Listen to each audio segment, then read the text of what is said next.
قسمت میں میری چین سے جینا لکھ دے،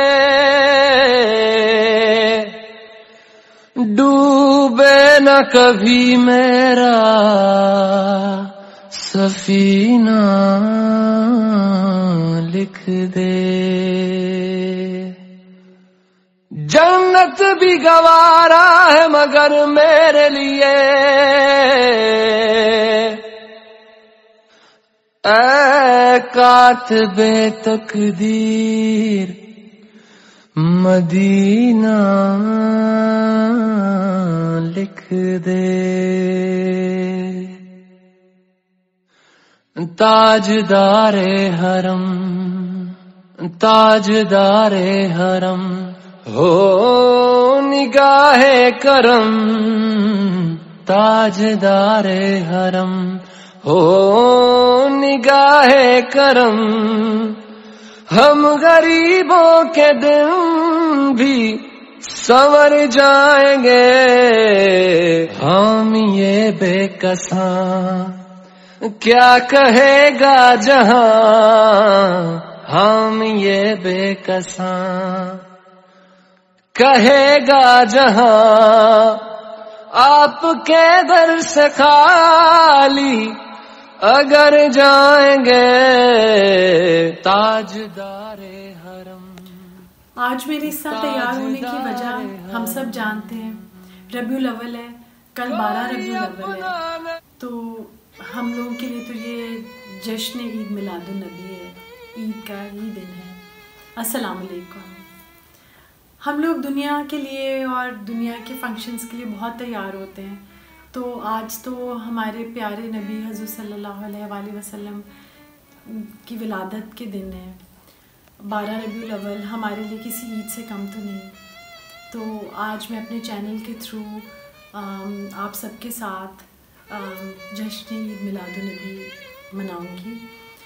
آج میں ان کی ولادت کے حضور صلی اللہ علیہ وسلم کی ولادت کے کچھ قصے سناؤں گی، پڑھ کے سناؤں گی آپ کو، اور کل انشاءاللہ نادیہ خالہ نے آپ لوگوں کے لیے سب کے لیے مدینہ منورہ سے، روضہ رسول سے ویڈیوز بنا کے بھیجی ہیں، وہ انشاءاللہ کل ہم لوگ شیئر کریں گے۔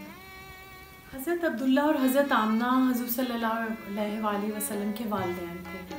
حضرت عبداللہ اور حضرت آمنہ عرب کے اعلیٰ ترین خاندانوں کے اعلیٰ ترین افراد تھے۔ ان کی شادی بڑی برکتوں والی شادی تھی۔ دلہا کی عمر قریباً 25 سال تھی اور دلہن کی عمر قریباً 20 سال تھی۔ اس وقت زمانے میں رواج تھا کہ دلہن اپنے سسرال میں دلہن کے ساتھ 3 دن رہتا ہے۔ اس رواج کے مطابق 3 دن کے بعد حضرت عبداللہ حضرت آمنہ کے ساتھ مکہ کے ایک محلے میں منتقل ہو گئے۔ حضرت عبداللہ اپنے والد کے ساتھ تجارت کرتے تھے۔ ان دنوں ایک تجارتی قافلہ شام کی طرف جا رہا تھا۔ آپ کے والد نے آپ کو اس قافلے کے ساتھ جانے کو کہا۔ آپ والد کے بہت فرما بردار تھے، اس سفر پہ روانہ ہو گئے۔ جاتے وقت انہوں نے حضرت آمنہ کو الوداع کہا، وہ گویا آخری سفر پر جانے کے لیے الوداع تھی، کیونکہ آپ شام کے سفر سے زندہ واپس نہ آ سکے۔ رستے میں بیمار ہو گئے اور وہیں ایک جگہ پر آپ کا انتقال ہو گیا۔ 12 ربیع الاول سورج نکلنے سے کچھ پہلے حضرت آمنہ کی گود میں وہ چاند آ گیا جس کی بشارتیں ان کو بہت عرصے سے مل رہی تھیں۔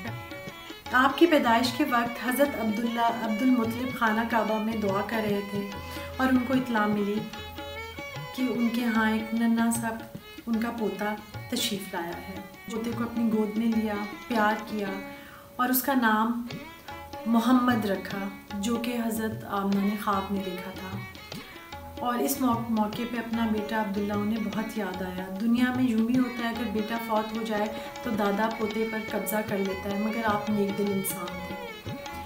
آپ کے والد کے فوت ہو جانے کے بعد آپ کو آپ کی والدہ کے قبضے میں رہنے دیا اور کہا کہ اس کے باپ کی جگہ مجھے ہی سمجھو، لیکن اس کی پرورش تم ہی کرو گی، کوئی تکلیف یا کوئی ضرورت ہوئی تو مجھے بتانا، یہ نہ سمجھنا کہ اس کا باپ نہیں ہے۔ اس زمانے میں ایک رواج یہ بھی تھا کہ چھوٹے بچوں کو پیدائش کے بعد صحراؤں میں آباد دور قبیلوں میں بھیج دیا جاتا تھا تاکہ وہاں پہ کھلی ہوا اور اچھی غذا سے بچے صحت مند اور تندرست ہوں اور اچھی عربی سیکھیں۔ گفتگو کا سلیقہ آ جاتا تھا اور صحرائی بدو قبائل سے جفاکش اور بہادری بھی سیکھ لیتے تھے۔ جس سال ہمارے آقا صلی اللہ علیہ وآلہ وسلم پیدا ہوئے، صحرائی قبائل کے 10 شریف عورتیں مکہ آئیں۔ ان عورتوں کو یہ تلاش ہوتی تھی کہ امیر گھرانے کا بچہ مل جائے تو پالنے کا زیادہ معاوضہ ملے۔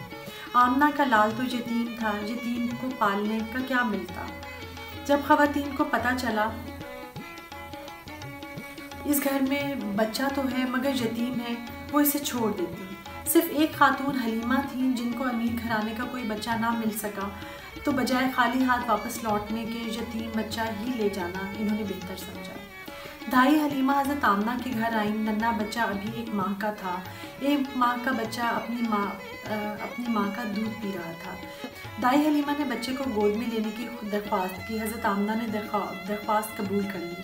ان کو بخوبی سمجھ تھی کہ اس بچے کو اتنے تذبذب کے بعد کیوں لیا جا رہا ہے، اس لیے دائی حلیمہ کی تسلی کے لیے انہیں بتایا کہ دیکھو، بظاہر تمہیں یہ بچہ ایک بیوہ عورت کا یتیم بچہ نظر آ رہا ہے، مگر یہ معمولی بچہ نہیں، مجھے اللہ تعالیٰ نے بتایا کہ بہت بڑی شان والا بچہ ہے۔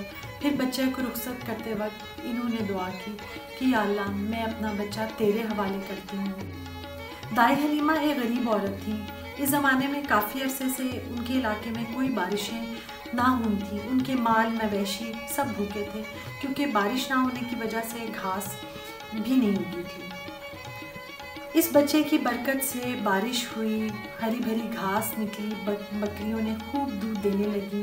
وہ خود سمجھ گئیں کہ حضرت آمنہ نے ٹھیک ہی کہا تھا کہ بچہ بہت برکت والا ہے۔ ان قبائل میں بچوں کو مویشی چروانے کا سکھایا جاتا تھا۔ آپ صلی اللہ علیہ وسلم بکریوں کی حفاظت بڑی ہوشیاری سے کرتے تھے۔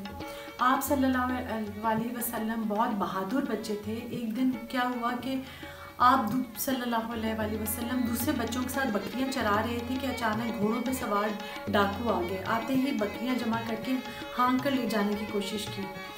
آپ صلی اللہ علیہ وسلم ایک ننھے معصوم بچے تھے مگر دلیروں کی طرح ان کے راستے میں ڈٹ گئے اور کھڑے ہو کے کہا کہ میں یہ بکریاں لے جانے نہیں دے سکتا، یہ گاؤں والوں کی بکریاں ہیں اور میں ان کا امین ہوں، یہ ان کی امانت ہے، میں تمہیں کیسے لے جانے دوں۔ ڈاکوؤں کو بڑی حیرت ہوئی۔ سب لوگ حیران رہ گئے کہ کیسا بچہ ہے جو ڈاکوؤں کے سامنے ڈٹ کر کھڑا ہو گیا ہے۔ خاص طور پر اس کا سردار جب جھلایا، طیش میں آ کر آگے بڑھا تو دیکھا کہ ایک معصوم بچہ بڑے اعتماد سے بازو پھیلائے ہوئے رستہ روک کے گھوڑوں کا اور ڈاکوؤں کا کھڑا ہے۔ اس خوبصورت پرعزم بچے پر نظر پڑتے ہی سردار کو اندازہ ہوا کہ یہ کوئی معمولی بچہ نہیں ہے۔ تمہارا نام کیا ہے؟ محمد صلی اللہ علیہ وسلم۔ کس کے بیٹے ہو؟ عبد المطلب کے۔ سردار سمجھ گیا کہ یہ قریش کا خاندان کا بچہ ہے، قریش خاندان کا بچہ ہے تو یقیناً بہادر ہی ہو سکتا ہے۔ بکریاں چھوڑ دی اور محمد صلی اللہ علیہ وسلم کو سلام کیا اور اپنے ساتھیوں کے ساتھ واپس لوٹ گئے۔ ایک اور ایسا ہی واقعہ آپ کو سناتی ہوں۔ ایک دن آپ صلی اللہ علیہ وسلم روزانہ کی طرح اپنے رضائی بھائی عبداللہ کے ساتھ اپنے گھر کے پچھواڑے میں بکریاں چرا رہے تھے اور آپ دونوں ہی تھے، کوئی اور نہیں تھا۔ آپ کی عمر تقریباً 4 سال کی ہوگی۔ اچانک سفید کپڑے پہنے ہوئے 2 اجنبی آدمی برف سے بھرا ہوا تشت لے کر حضرت محمد صلی اللہ علیہ وسلم کو زمین پر لٹایا اور سینہ کاٹ دیا۔ عبداللہ یہ دیکھ کر بے حد ڈر گئے، بھاگ گھر پہنچے، اپنی امی ابا کو بتایا کہ محمد صلی اللہ علیہ وسلم کو کسی نے قتل کر دیا۔ حلیمہ اور حارث تیزی سے وہاں پہنچے، دیکھا تو وہاں کوئی بھی نہیں تھا اور محمد صلی اللہ علیہ وسلم کچھ خوفزدہ سے کھڑے تھے، رنگ فک تھا۔ دونوں نے پیار سے سینے سے چمٹایا اور پھر پیار بھرے لہجے میں پوچھا، بیٹا کیا بات ہوئی؟ محمد صلی اللہ علیہ وسلم نے معصوم انداز میں ساری بات بتائی۔ 2 آدمی آئے تھے، سفید کپڑے پہنے ہوئے تھے، ان کے پاس سونے کا تشت تھا، اس پر برف تھی، وہ میرا سینہ کھول کر کچھ تلاش کر رہے تھے، پھر میرے دل کو نکال کر شگاف دیا، اس میں سے ایک سیاہ ٹکڑا نکال کر پھینک دیا، پھر میرے سینے اور دل کو برف سے دھویا یہاں تک کہ وہ خوب پاک ہو گیا۔ حلیم اور حارث نے ادھر ادھر دیکھا، کوئی شخص، کوئی آدمی نہ تھا، نہ کوئی خون تھا، نہ کوئی جسم کا حصہ باہر پھینکا ہوا تھا۔ اللہ کا شکر ادا کیا کہ بچہ ٹھیک ہے، بچہ تو پرائی امانت ہے، بالکل سلامت ہے۔ فوراً فیصلہ کر لیا کہ اس کو واپس اس کی والدہ کے پاس چھوڑ کر آئیں گے۔ یہ واقعہ شق صدر کہلاتا ہے، یعنی سینہ چاک کرنے والا واقعہ۔ اس طرح کا کشف تھا۔ کشف کا مطلب جاگتے ہوئے خواب دیکھنے کا منظر ہے۔ اس کشف میں آپ صلی اللہ علیہ وسلم کا رضائی بھائی بھی کچھ حد تک شریک تھا، تاکہ گواہ بنے۔ اللہ تعالیٰ کا فرشتہ انسان کے روپ میں آیا اور آپ صلی اللہ علیہ وسلم کا سینہ مبارک صاف کیا۔ پیارے محمد صلی اللہ علیہ وسلم کے دل میں کوئی گندگی نہ تھی، آپ کا دل تو پاک صاف تھا۔ اس میں سے دنیا کا خوف، ڈر اور چاہت نکال کر ایمان کی روشنی بھر دی گئی تھی۔ حلیمہ حضور صلی اللہ علیہ وسلم کو لے کے مکہ پہنچی۔ مکہ کی گلیوں میں آپ ادھر ادھر کہیں گم ہو گئے، بہت تلاش کیا مگر آپ نہ ملے۔ گھبرا کر عبد المطلب کے پاس گئی اور کہا کہ میں محمد صلی اللہ علیہ وسلم کو لے کر آئی تھی مگر وہ گم ہو گئے۔ عبد المطلب کعبہ کے پاس جا کر دعا کرنے لگے۔ اتنے میں قریش کے ایک اور شخص ورقہ آپ کو لے کر عبد المطلب کے پاس آیا۔ آپ نے بچے کو بہت پیار کیا اور کندھے پہ بٹھا کر کعبہ کا طواف کرایا اور آپ کو حضرت آمنہ کے سپرد واپس کر دیا۔ حضور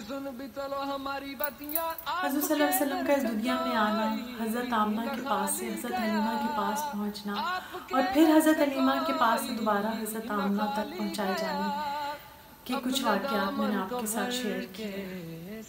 تو آپ بھی اللہ تعالیٰ سے دعا کریں، یہ 2 دن بڑے برکت والے دن ہیں اور کچھ میٹھا مانگیں، میٹھا کھائیں اور باہر نکلیں، دیکھیں شہر بڑے خوبصورت سجے ہوئے ہیں۔ تو کل ملیں گے انشاءاللہ دوبارہ۔ اپنا خیال رکھیں۔